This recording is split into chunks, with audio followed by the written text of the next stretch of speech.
ಇದಾಗಿದ್ದು ನಾವು ರೈತರು ಯಾಕೆ ಬೆಳೆಯೋಕ್ಕೆ ಆಗಲ್ಲ, ಯಾವಾಗಲೂ ನಾವು ರಾಸಾಯನಿಕ ಸಿಂಪಡಣೆ ಮಾಡಿದ್ರೇ ಬೆಳೆ ಬರೋದು ಅಂತ ಹೇಳ್ತಾರೆ.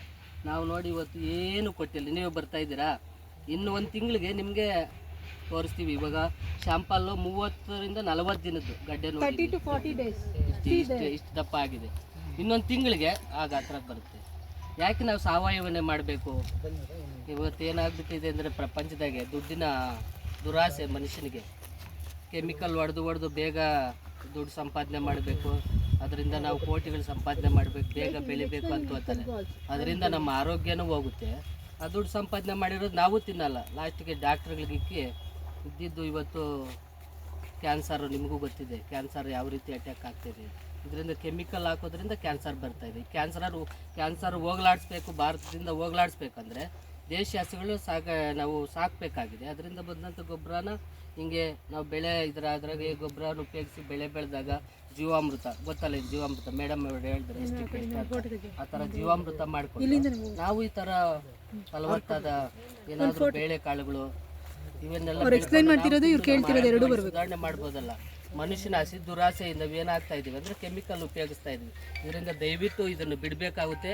ಇದರಿಂದ ದೇಶದಲ್ಲಿ ಕ್ಯಾನ್ಸರ್ ಹೋಗ್ಲಾಡಿಸ್ಬೇಕಂದ್ರೆ ನಾವು ಸಾವಯವ ಕೃಷಿ ಮಾಡಲೇಬೇಕು, ತುರ್ತಾಗಿ ಎಲ್ಲರೂ ಮಾಡಬೇಕು. ಇದನ್ನು ನೀವು ಹೆಚ್ಚೆಚ್ಚಿಗೆ ಪ್ರಚಾರ ಮಾಡಬೇಕಾಗುತ್ತೆ. ಇವತ್ತು ಮಣ್ಣಿಗೆ ಕೆಮಿಕಲ್ ಎಲ್ಲ ಹೊಡೆದು ಮಣ್ಣಿನ ಎಲ್ಲ ಸತ್ವಗಳೆಲ್ಲ ಸತ್ತೋಗಿದ್ದಾವೆ. ಎರೆಹುಳ ಇರಬೇಕು ರೈತನಿಗೆ, ಆ ಮಿತ್ರ ಅವನ್ನ ಸಾಯಿಸ್ತಿದ್ದೀವಿ. ಈಗಾಗಲೇ ಮಣ್ಣು ಎಷ್ಟು ಬೇಕು ಅಷ್ಟು ನಾಶನ ಮಾಡಿದ್ದೀವಿ, ಪರಿಸರನ ಈಗಾಗಲೇ ಅದನ್ನು ಸಾಯಿಸಿದ್ದೀವಿ. ಇದನ್ನೆಲ್ಲ ಉಳಿಬೇಕು ಅಂದರೆ ನಾವು ಸಾವಯವ ಕೃಷಿ ಮಾಡಬೇಕಾಗುತ್ತೆ.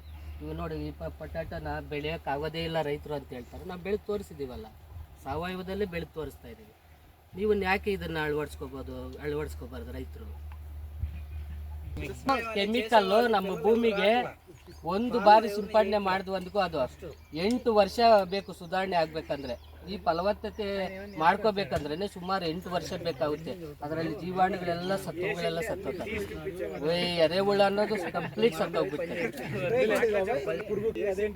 ಏನಿದು ಗೊತ್ತಾ? ಮಜ್ಜಿಗೆ, ಹಾಲು, ತುಪ್ಪ, ಸಗಣಿ, ಗಂಜಲ, cow urine, cow dung, coconut water, next ಇನ್ನೊಂದು ಯಾವುದು ಕೌ ಡಂಗ್, ತುಪ್ಪ. ಇವು 5 ಪಂಚಗವ್ಯಗಳಲ್ಲ, ಇವನ್ನ ಮಿಕ್ಸ್ ಮಾಡಿ ಅದನ್ನು ತಯಾರು ಮಾಡ್ಕೊಂಡಿದೀವಿ. ಇದನ್ನ 1 ಲೀಟರ್ಗೆ ಸುಮಾರು 100 ಲೀಟರ್ ನೀರು ಮಿಕ್ಸ್ ಮಾಡಿ ಅದನ್ನು ಸ್ಪ್ರೇ ಮಾಡ್ತೀವಿ.